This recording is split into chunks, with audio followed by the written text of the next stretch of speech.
चोर चोर चोर चोर, ओए तोए, तेरी मेरी, ये वे, जेलों की सोबतें तो सहेंगे, ताकत ही क्या अगर ऑपोजिशन पर इस्तेमाल न की जा सके। ऐसा वजीर आजम जो उठा के लोगों को मूंछों से पकड़ के हेरोइन डाल के जेल की काल कोठरी में ना फेंक सके तो फिर वजीर आजम बनने का उनका फायदा क्या, फिर ताकत का है। Nawaz Sharif jail, Shahbaz Sharif jail, Hamza jail, Maryam 2 मरतबा jail, Shahid Khaqan Abbasi jail, Ahsan Iqbal jail, Khawaja Asif jail, Khawaja Saad Rafique jail, Khawaja Salman Rafique jail, मेरा दोस्त मिफ्ता इस्माइल जेल, खुर्शीद साहब जेल, जरदारी साहब जेल, उनकी बहन जेल, अस्पतालों से घसीट के रात की तारीकी के अंदर लेकर गए जेल में डालने के लिए। आप करें तो वफादार और हम करें तो गद्दार। आप मुझे बताइए कि इदारों का क्या वक़ार रह जाएगा? वो कौन सा इदारा है जिस पे हमें एतमाद रह जाएगा कि हाँ यहां से हमें इंसाफ मिलेगा? मैं एक PIA के काउंटर पे था, कुछ अरसे की बात है, रात गाड़ी चला कर गया था, तो मैंने उसको कहा कि भाई जरा सीट अच्छी दे दो। उसने कहा सीट तो अच्छी दे देता हूं, मेरी पहले बात सुन लो। तो मैंने कहा जी फरमाइए। तो वो कहने लगे कि मैं भाई यहाँ पे काम करता हूँ, मुझे 18-20 साल हो गए हैं, इज्जतदार आदमी हूँ, MA पास किया हुआ है, सफेद पोश हूँ। मैं कल सुबह उठा कुछ दिन पहले तो मैंने देखा कि मेरी अम्मा कपड़े इस्त्री कर रही। मैं हर वक्त हिसाब लगाता रहता हूँ कि बिजली की कीमत इतनी बढ़ गई है कि कहीं ऐसा ना हो कि 300 यूनिट से ज्यादा हो जाए और बिजली की कीमत जो है वो 10-8 रुपए से बढ़ के 14-18 रुपए हो जाए और मैं दे ना पाऊं। तो मैं भागा गया, महीने का आखिर था, वो बिल्कुल वो 280-90 यूनिट हो चुके थे। मैंने अपनी अम्मा का हाथ पकड़ लिया और मैंने अम्मा से कहा कि अम्मा मुझे कपड़े दे दो, अब्बा के कपड़े वो इस्त्री कर रही थी, मैं बाजार से करवा लाता हूं क्योंकि हमारा बिल बढ़ जाएगा। तो उसने कहा, मैंने मुड़ के देखा तो मेरी अम्मा की आंखों में आंसू, और उन आंसुओं में वो ये कह रही थी कि मैंने तुम्हें इस दिन के लिए बड़ा किया, मैंने तुम्हें इस दिन के लिए बड़ा किया कि एक दिन मैं तुम्हारे बाप के कपड़े जो मैं 50 साल से इस्त्री करती आ रही हूँ, इस्त्री करने के लिए उठूंगी और तुम मेरे हाथ पकड़ लोगे। इस दिन के लिए हमने तुम्हें बड़ा किया, इस दिन के लिए हमने खुद गीली जगह पे तुम्हारे पेशाब की हुई जगह के ऊपर सोए और तुम्हें सूखी जगह पे सिखाया सुलाया कि एक दिन तुम हमारा हाथ पकड़ोगे।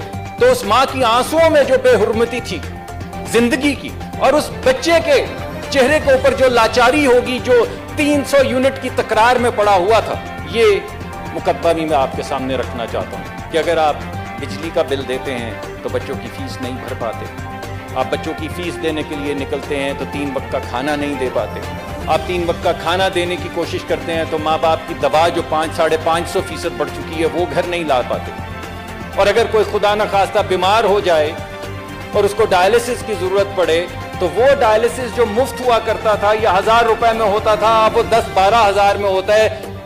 तो जो 20-30 हजार रुपए कमाता है वो मर जाए, वो अपने माँ बाप को लेकर कहां जाए? 3 मरतबा 4 मरतबा कैसे डायलिसिस करवाए?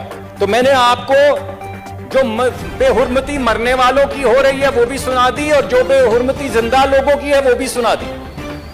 तो 2020 में हमने हुर्मत खो दी, इंसानी वकार खो दिया इंसानी जिंदगी का।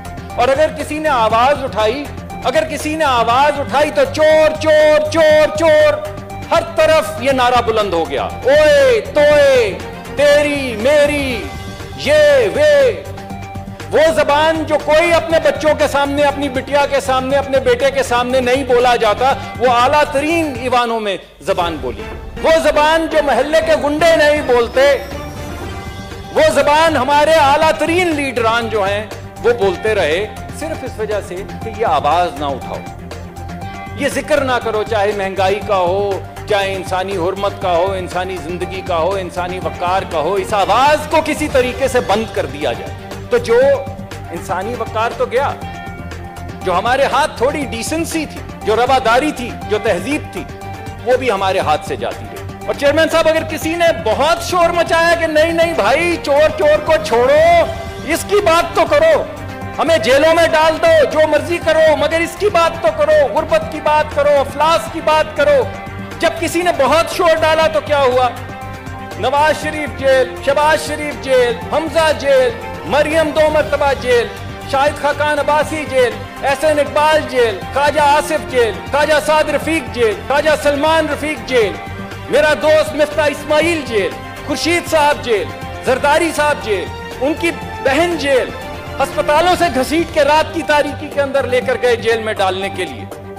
सिर्फ तजलील करने को दिन की रोशनी में भी ले जा सकते थे। और बहुत से नाम हैं जो रह गए जिनके लिए मैं माफी चाहता हूं, लेकिन ये थी कीमत जो अदा करनी पड़ी लोगों को शोर मचाने पे, कि शोर नहीं, खामोशी। खामोशी। मेरे गुमान से ये बात गुजरती है कि कब तक 30 अरब की मेट्रो जो है वो तो करप्शन है, मगर 100 अरब की BRT जो है वो शफाफियत है। कब तक चेयरमैन साहब, ये 14,000 मेगावाट बिजली लगाने वाले 1.2 बिलियन क्यूबिक फुट की रीगैसिफिकेशन के प्लांट लगाने वाले, हजारों 5, 6, 7 हजार किलोमीटर की मोटरवे और सड़कें बनाने वाले, वो सब तो करप्ट हैं, लेकिन अपनी वजारत में अपने ही बेटे को 5-6 अरब डॉलर, रुपए नहीं, 5-6 हजार मिलियन डॉलर का ठेका देना जो है वो शफाफियत है। ये कैसे हो सकता है? ये कैसे हो सकता है चेयरमैन साहब के 13% यानी तेल की कीमत पे 13% का कॉन्ट्रैक्ट किया जाए तो वो तो करप्शन है, मगर जब 18 या 25% के कॉन्ट्रैक्ट साइन किया जाए तो वो शफाफियत है। कब तक ये हो सकता है कि वजीर आजम पाकिस्तान कहें कि मैं इसको मूंछों से पकड़कर जेल में डालूंगा और राना सनाउल्लाह की गाड़ी से 30 किलोग्राम हेरोइन निकल आए? कैसे मालूम था वजीर आजम को कि वो मूंछों से पकड़कर इनको जेल की काल कोठरी तक में फेंकेंगे?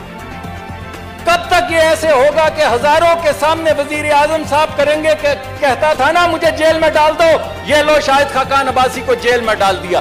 कब तक? जेलों की सोबतें तो सहेंगे, ताकत ही क्या अगर ऑपोजिशन पर इस्तेमाल ना की जा सके। ऐसा वजीर आजम जो उठा के लोगों को मूंछों से पकड़ के हेरोइन डाल के जेल की काल कोठरी में ना फेंक सके तो फिर वजीर आजम बनने का उनका फायदा क्या? फिर ताकत काहेगी? जेल की सोबतें तो हम सह लेंगे, मगर आपको क्या अंदाजा है चेयरमैन साहब कि इसके नतीजे में इदारे जो हैं उनकी जो इज्जत हमारे दिल में थी, जो मेरा तीसरा मुकदमा था, कि इदारों के साथ क्या हो रहा है? आपने एक आजाद किया नैब का इदारा, तो 70 साल बूढ़े लड़खड़ाते लाठियां टेकते आपने देखे टेलीविजन के ऊपर, घसीटे गए। आपने एक मरे हुए उस्ताद को हथकड़ी लगे देखी, मरने के बाद उसको हथकड़ी लगाकर लेके गए, उसकी तस्वीरें बनाई और यह कहा कि हम इसलिए दिखा रहे हैं कि लोगों को इबरत हो। आपने नैब में लोगों को खुद बुला के पथराव किया उनकी गाड़ी पे पुलिस के जरिए। यह एक इदारा आजाद करने की वजह का नतीजा है। दूसरा इदारा शाहदरा का थाना आजाद हुआ, जिसके बाद बगावत के पर्चे किए गए लोगों पर।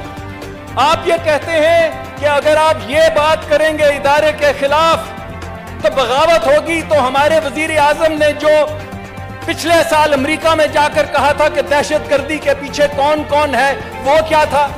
वो पर्चा कहां है? कौन से आजाद थाने में होगा? वो जो भारत की सरजमीन पे जाके उन्होंने कहा था अपने इदारों के मुतल्लिक, वो कौन सा आजाद थाना पर्चा दर्ज करेगा? और ढाका का तो मैं जिक्र नहीं करता कि उस हवाले से उन्होंने क्या बात की, मेरी अपनी जबान लड़खड़ाती वो बात कर। तो ये कैसे हो सकता है कि एक ही बात आप करें तो वफादार और हम करें तो गद्दार? आप मुझे बताइए कि इदारों का क्या वक़ार रह जाएगा? वो कौन सा इदारा है जिसपे हमें एतमाद रह जाएगा कि हां यहां से हमें इंसाफ मिलेगा?